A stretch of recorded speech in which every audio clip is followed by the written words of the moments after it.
अभी आगाज में आपको बताया कि कराची के इलाके डिफेंस में साबिक डिप्टी कमिश्नर के बिगड़े बेटे की फायरिंग, पुलिस एहलकार जाम बहक। सीसीटीवी फुटेज में देखा जा सकता है कि मुलजिम खुर्रम निसार की कार रोकने पर शाहीन फोर्स के एहलकार अब्दुर्रहमान से तकरार। मुलजिम ने पुलिस एहलकार को सर में गोली मारकर उसकी जान ले ली। पुलिस के मुताबिक कार सवार ने मुबैना तौर पर खातून को अगवा करने की कोशिश की। एहलकार ने थाने मुंतकिल करना चाहा तो मुलजिम ने फायरिंग कर दी। मफरूर मुलजिम स्वीडन का रिहायशी है। मुलजिम खुर्रम निसार की कार रोकने पर शाहीन फोर्स के एहलकार अब्दुर्रहमान से तकरार हुई। इसकी सीसीटीवी फुटेज भी सामने आ चुकी है। कार सवार मुलजिम ने पुलिस एहलकार को गोली मारकर जान ले ली। कार सवार ने मुबैना तौर पर खातून को अगवा करने की कोशिश की, पुलिस की जानिब से ये बताया गया है। कराची में डिफेंस में साबिक डिप्टी कमिश्नर के बिगड़े बेटे की फायरिंग, जिसमें पुलिस एहलकार जाम बहक हो गया। मुलजिम खुर्रम निसार की कार रोकने पर शाहीन फोर्स के एहलकार अब्दुर्रहमान से तकरार हुई। कार सवार मुलजिम ने पुलिस एहलकार को गोली मारकर जान ले ली। कर रहा था किसी खातून को अगवा करने की, इसको देख के उन्होंने उसको रोका है, फिर वो भाग गया, उसका ताकुब किया है, फिर उसको वो रोकने में कामयाब हो गए हैं। फिर उसको साथ लेके जब वो पुलिस स्टेशन जा रहे थे, रास्ते के अंदर जो है जो पुलिस का जवान है उसके ऊपर फायर किए। मकतूल पुलिस एहलकार अब्दुर्रहमान का निकाह हो चुका था और दिसंबर में शादी तय थी। अहले खाना ने हुकूमत से इंसाफ का मुतालबा किया है। लोगों की गोलियां उजड़ गई है, घर उजड़ गए लोगों के।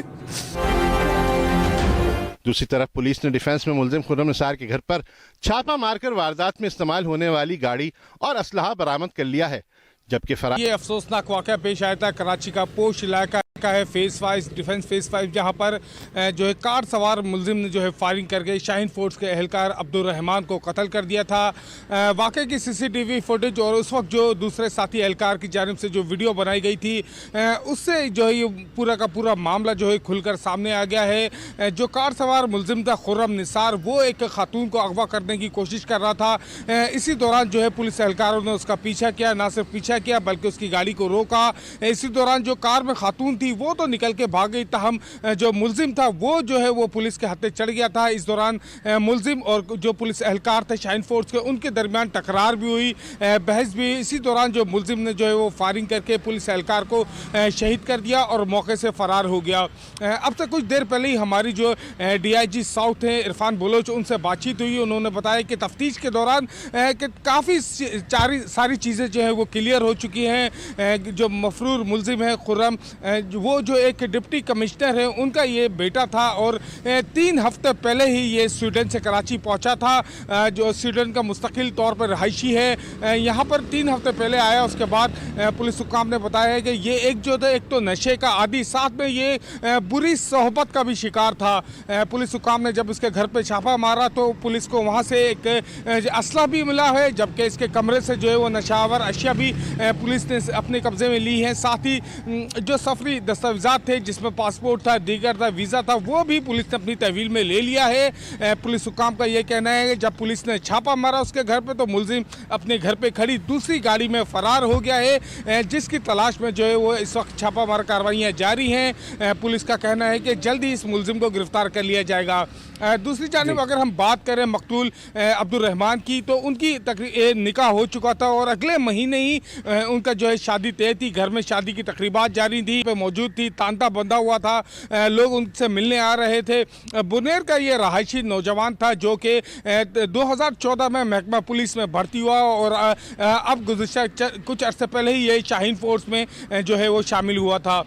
पुलिस हुक्काम का कहना है कि काफ़ी हद तक केस को जो है वो सॉल्व कर लिया गया है, ताहम अब सारी चीज़ें जो है मुलजिम की गिरफ्तारी तक महदूद हैं। उसकी गिरफ्तारी के लिए छापे मारे जा रहे हैं और उम्मीद है कि जल्द ही मुलजिम को गिरफ्तार कर लिया जाएगा। जी, मुलजिम की गिरफ्तारी के लिए छापे मारे, उम्मीद है जल्द ही मुलजिम को गिरफ्तार कर लिया जाएगा। इसी मामले पर बात करने के लिए हमारे साथ मौजूद हैं ब्यूरो चीफ कराची सैयद फैसल हुसैन। फैसल हुसैन साहब, हम देख रहे हैं कराची में अमन अमान की सूरत हाल तो एक अरसे से ख़राब है ही, लेकिन अब जो सूरत हाल है वो काफ़ी मुख्तलिफ है कि पुलिस अगर इन जराइम को रोकने की कोशिश भी कर रही है तो उल्टा पुलिस पर गोलियां चला दी जाती हैं। इस वाक़े पर आप क्या कहते हैं?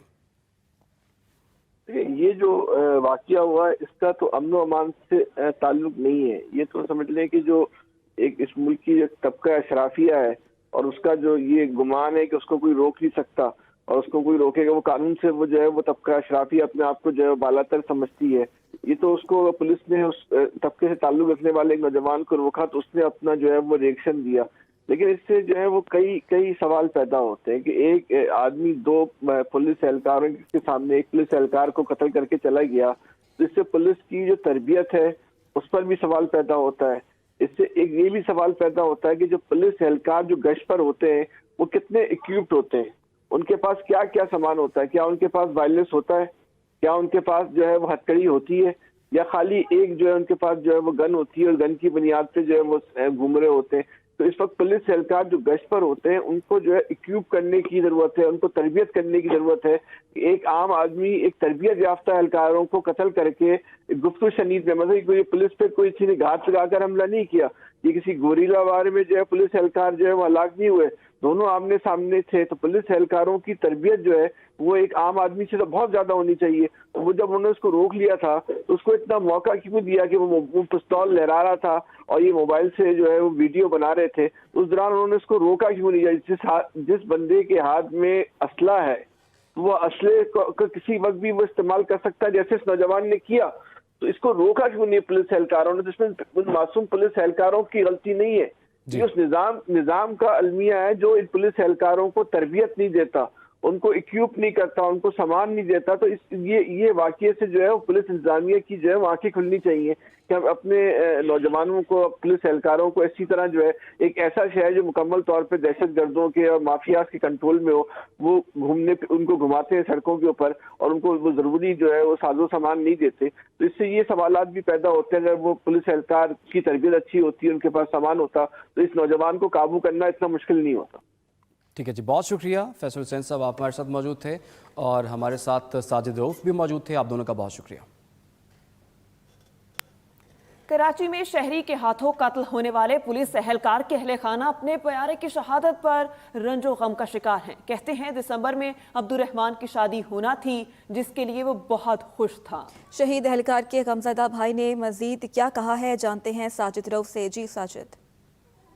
جی بالکل، دیکھیں گزشتہ روز ڈیفنس 26 اسٹریٹ کے قریب ایک مشکوک کار سوار ملزم نے فائرنگ کر کے شاہین فورس کے اہلکار عبدالرحمان کو شہید کر دیا گیا تھا۔ اس وقت عبدالرحمان جو ہے وہ ایک کراچی کی ریلوے کالونی میں رہائش پذیر تھے۔ اس وقت ہم ان کے گھر پہ موجود ہیں، ان کی رہائش گاہ پہ موجود ہیں اور ان کے بھائی سے ہمارے ساتھ موجود ہیں۔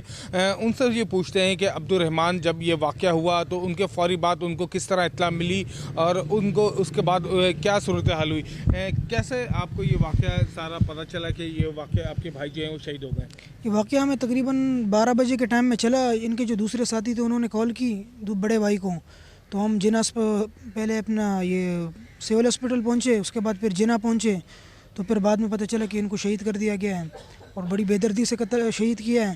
تو ہمارا سندھ گورنمنٹ سے اور کراچی IGP ان سے مطالبہ ہے کہ ہمیں انصاف فراہم کیجیے، کیونکہ اس سے پہلے بھی بہت سے پولیس کے اہلکار جو ان کو شہید کیا گیا ہے، اکیلے ہمارے بھائی نہیں ہے، کیونکہ بہت سے گھروں کو انہوں نے اجاڑا ہے۔ ان کی نسلوں کو ابھی سبق سکھانا ہوگا، کیونکہ یہ جو ہمارے گھر کو انہوں نے وہ کیا اجاڑا ہے، کسی اور کے گھر کو اگلے اجاڑیں گے۔ اگلے مہینے اس کی شادی تھی، شادی کی تمام تیاریاں ہم نے مکمل کی اور بس یہ خوشی ہنستے بستے گھر کو انہوں نے اجاڑ دیا ہے۔ اور ان CCTV فوٹیج سے تو سامنے بالکل بظاہر لگ رہا ہے کہ یہ ملزم انشاءاللہ عنقریب گرفتاری میں آئے گا، لیکن حکومت سے درخواست یہ ہے کہ یہ ملزم کو فوری طور پہ گرفتار کریں، جو تمام کارروائیاں ہیں وہ اپنے پوری کریں، کیونکہ فارنسک ٹیسٹ بھی ہو سکتے ہیں، ان کی جو گاڑی پہ جو نشانات ہیں تم کے تمام چیزوں سے یہ اپنا ملزم کو گرفتار کر سکتے۔ لہٰذا ہمارا مطالبہ ہے کہ ہمیں اس بات پر انصاف فراہم کیا جائے، کیونکہ ہنستے بستے گھر کو انہوں نے اجاڑ دیے ہیں۔ بالکل، عبدالرحمان جو تھے وہ 4 بھائی اور 6 بہنیں تھیں، ان میں بھائیوں میں وہ سب سے جو وہ تیسرے نمبر پہ تھے۔ جو اہل خانہ ہیں ان کی جانب سے یہی مطالبہ کیا جا رہا ہے کہ جو عبدالرحمان کے قتل میں جو لوگ ملوث ہے، جو ملزم ملوث ہے، اس کو فوری طور پر جو ہے وہ گرفتار کیا جائے۔ جی ٹھیک ہے، بہت شکریہ آپ کا۔ آگے بڑھتے ہوئے بات کریں کہ تحریک انصاف کے متوقع دھرنے کے خلاف تاجروں کی درخواست پر سماعت ہوئی۔ چیف جسٹس اسلام آباد ہائی کورٹ عامر فاروق نے ریمارکس دیے، اگر راولپنڈی میں کچھ ہوتا ہے تو بھی اسلام آباد آنے والوں کو دشواری ہو سکتی ہے، کنٹینرز لگانا کوئی مسئلے کا حل نہیں، انتظامیہ کوئی جدید طریقہ اپنائے، ریاست کے سامنے کوئی کھڑا نہیں ہو سکتا۔ دھرنے سے متعلق سپریم کورٹ اور اسلام آباد ہائی کورٹ کا فیصلہ موجود ہے۔ اسلام آباد ہائی کورٹ نے PTI کی طرف سے درخواست واپس لیے جانے پر تاجروں کی درخواست نمٹا دی۔ तहरीक इंसाफ के मुतवक्के धरने के खिलाफ ताजरों की दरख्वास्त पर समाअत हुई। Chief justice Islamabad high court Aamir Farooq ने रिमार्क्स दिए। कहा, अगर रावलपिंडी में कुछ होता है तो भी इस्लामाबाद वालों को दुश्वारी हो सकती है। पीटीआई के 26 नवंबर को रावलपिंडी में धरने का मामला। रावलपिंडी इंतजामिया ने इलामा इकबाल पार्क पर धरने की तजवीज दे दी। पीटीआई फैजाबाद के करीब 26 नवंबर को धरना देना चाहती है। हसास इमारतों की सिक्योरिटी और पाकिस्तान इंग्लैंड क्रिकेट सीरीज मुतासिर होने का खदशा है। 26 नवंबर को इंग्लैंड की टीम इस्लामाबाद पहुंचेगी। रावलपिंडी इंतजामिया ने इलामा इकबाल पार्क में धरना करने की तजवीज़ दे दी है। पीटीआई के 26 नवंबर को रावलपिंडी में धरने का मामला। रावलपिंडी इंतजामिया ने इलामा इकबाल पार्क पर धरने की तजवीज़ दी है। पीटीआई फैजाबाद के करीब 26 नवंबर को धरना देना चाहती है। हसास इमारतों की सिक्योरिटी और पाकिस्तान इंग्लैंड क्रिकेट सीरीज मुतासिर होने का खदशा है। कराची बल्दियाती इंतखाबात कब होंगे? फैसला आज 3 बजे। इलेक्शन कमीशन कराची बल्दियाती इंतखाबात का महफूज फैसला आज सुनाएगा। हम खबर आप तक पहुंचा रहे हैं। कराची बल्दियाती इंतखाबात कब होंगे, ये फैसला आज 3 बजे सुनाया जाएगा। इलेक्शन कमीशन कराची बल्दियाती इंतखाबात का महफूज फैसला आज सुनाएगा। अहम खबर आप तक पहुंचा रहे हैं। 4 रुकनी कमीशन ने 15 नवंबर को ये फैसला महफूज किया था और ये फैसला आज 3 बजे सुनाया जाएगा। कराची में बल्दियाती इंतखाबात कब होंगे, इसका फैसला आज होने जा रहा है। फैसला महफूज किया जा चुका है और ये फैसला आज 3 बजे सुनाया जाएगा। Welcome back. आम इंतखाबात की तैयारियां तेज। Chief election commissioner Sikandar Sultan Raja की ज़ेर-ए-सदारत आम इंतखाबात की तैयारियों से मुताल्लिक़ इजलास में कमीशन मेंबर्स और इलेक्शन कमीशन के सूबाई हुक्काम भी शरीक। इसी पर बात करेंगे। हमें ज्वाइन किया एक्सप्रेस न्यूज़ के नुमाइंदे साकिब विर्क ने। जी साकिब, इस इजलास की क्या तफसीलात हैं आपके पास? जी, आम इंतखाबात की तैयारियों के हवाले से इलेक्शन कमीशन ऑफ पाकिस्तान में जो है वो आज इजलास जो है वो जारी है, जिसमें जो इलेक्शन कमीशन हुकाम जो है वो सर जोड़ कर बैठे हैं और आम इंतखाबात की जो तैयारियां हैं उन पर चीफ इलेक्शन कमिश्नर को जो है वो ब्रीफिंग दी जा रही है। इस इजलास में chief election commissioner, election commission हुकाम, सेक्रेटरी इलेक्शन कमीशन, जो आला हुकाम है इलेक्शन कमीशन के, वो शरीक हैं और इजलास में जो सूबाई हुकाम है वो भी वीडियो लिंक के जरिए इस वक्त शरीक हैं और चीफ इलेक्शन कमिश्नर को जो है वो आम इंतखाबात की जो तैयारियां हैं उनसे मुताल्लिक है वो ब्रीफिंग दी जा रही है। जी, बहुत शुक्रिया साकिब, आपने हमें तफसीलात से आगाह किया। पीटीआई रहनुमा असद उमर कहते हैं, चंद दिन की बात है, नए आर्मी चीफ आ रहे हैं। नए आर्मी चीफ ने पाकिस्तान को आगे लेकर जाना है। उन्होंने कहा, पूरे मुल्क से जुम्मे के रोज से लोग पिंडी पहुंचना शुरू हो जाएंगे। पिंडी में पाकिस्तान पूरा आ रहा है। उन्होंने मजीद क्या कहा है, आइए देखते हैं। कारोबार हुकूमत की तरफ लगा रही होती तो आज शायद ये जो मईशत की हमें तबाही नजर आ रही है वो ना नजर आ रही होती। जिस सूरत हाल में ये इस वक्त हमारी मईशत को लेके आ गए हैं वो एक कौमी सलामती का खतरा बनता जा रहा है और इसलिए एक एक दिन जो ताखीर की जा रही है इस इंतशार से पाकिस्तान को निकालने के लिए, और एक ही रास्ता है इस इंतशार से निकलने का, किसी के पास दूसरा रास्ता नहीं है और वो ये है कि फिलफौर ऐलान किया जाए एक नए इलेक्शन का। ओकाड़ा के बाहिम्मत नौजवान ज़ीशान ने एक हादसे में अपने दोनों हाथ गंवाने के बावजूद बुलंद हौसलों से कामयाबी समेटी। तफसील बता रहे हैं साजिद रशीद।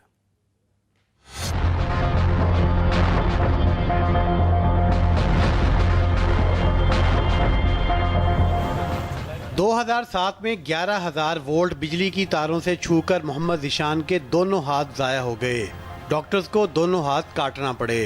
वापडा मुलाजिम नईम और अहलिया के अपने बेटे की हालत देखकर हौसले पस्त हो गए।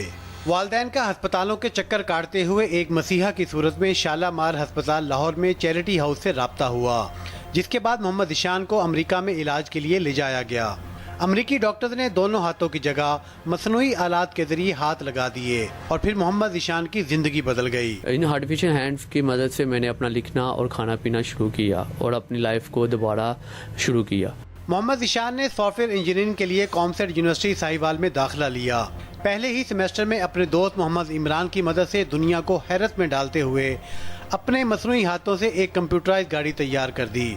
इस गाड़ी को मोबाइल ऐप की मदद से चलाया जाता है और वॉइस कमांड देते हुए आगे पीछे दाएं बाएं किया जा सकता है। अल्लाह इसको और कामयाबी दे। मेरी गवर्नमेंट से इल्तमास है कि इसकी मजदूरी को देखते हुए इसको कम से कम सरकारी नौकरी जो है ना वो दी जाए। محمد ذیشان مصنوعی ہاتھوں اور پاؤں کی انگلیوں سے لیپ ٹاپ کا استعمال، کمپیوٹر گیمنگ، لکھائی اور ڈرائیونگ بھی کرتا ہے۔ سافٹ ویئر انجینئرنگ میں ڈگری حاصل کر کے معذور افراد کے لیے مسائل قائم کر دی۔ Sajid Rashid, Express News, Okara. چین کے تعاون سے کراچی میں 35 طلباء ای کامرس بین الاقوامی کمپنیوں کے مالک بن گئے ہیں۔ کراچی میں نوجوانوں کو کاروباری صلاحیت پیدا کرنے کے لیے ای کامرس سمیت مختلف کورسز کرائے گئے، جس کے نتیجے میں 35 طلباء ای کامرس کاروبار سیکھ کر BRI e commerce platform پر اپنی بین الاقوامی کمپنیوں کے مالک بن گئے۔ نوجوانوں کو چینی زبان سکھانے کے ساتھ ساتھ چین کی کاروباری دنیا میں رسائی کا طریقہ کار اور کم سرمایہ سے آن لائن کاروبار کرنے کے گر سکھائے گئے تھے۔ ماہی گیری کے عالمی دن کے موقع پر پاکستان فشر فوک فورم کی طرف سے ریگل چوک صدر سے پریس کلب کراچی تک رنگا رنگ ثقافتی ریلی نکالی گئی۔ کراچی، ٹھٹھہ، سجاول، بدین، عمرکوٹ، سانگڑ، حیدرآباد، جامشورو اور لاڑکانہ سمیت دیگر اضلاع سے آنے والے ماہی گیروں میں خواتین اور بچوں کی بڑی تعداد بھی شامل تھی۔ ثقافتی ریلی میں ماہی گیر جھنڈے لہراتے، بنیادی حقوق کے نعرے لگاتے، گیت گاتے اور رقص کرتے ہوئے پریس کلب پہنچے۔ پاکستان فشر فوک فورم کے چیئرمین مہران علی شاہ نے کہا کہ آج ماہی گیری کا عالمی دن اوشن گریبنگ اور بلو اکانومی کے خلاف کارروائی کے زیر عنوان منایا جا رہا ہے۔